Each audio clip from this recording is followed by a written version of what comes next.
Growth and development in 4-5-month-old babies. Hey, parents! Watching my baby grow at 4 to 5 months has been such a fascinating journey. Growth is steady but different from those early explosive months, and honestly, it's more about noticing trends than stressing over exact numbers. Height is still climbing, usually about 2 centimeters each month. But here's something cool I learned: things like ethnicity, gender, and genetics actually influence height quite a bit, especially before age 3. So if your baby's a little above or below average, don't panic. Just keep an eye on their growth charts, and if they're way out of the range, it's smart to chat with your pediatrician. Weight gain naturally slows down after 4 months.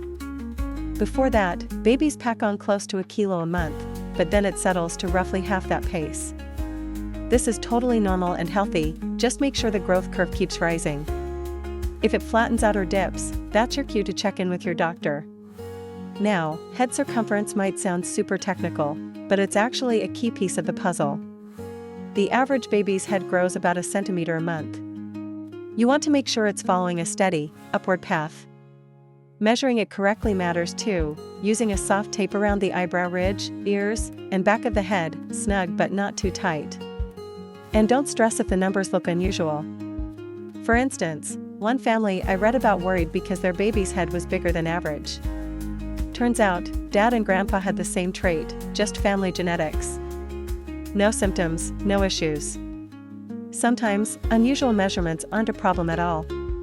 Speaking of soft spots, the fontanelle, this little gap may shrink or stay the same during this time. You might barely notice it if your baby has thick hair. If hair is sparse, you could even see it pulse when baby feeds, which is perfectly normal.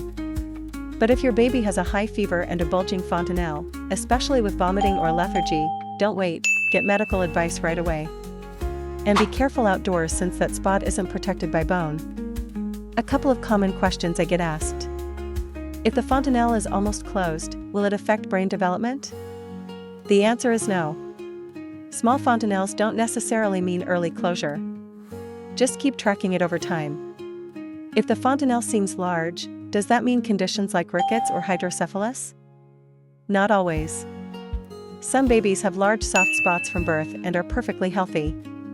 In fact, some don't fully close until age 7. So, what's the takeaway?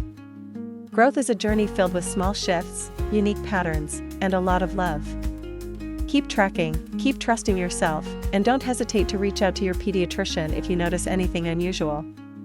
Your baby's growing in their own perfect way, and you're doing a wonderful job watching it all unfold.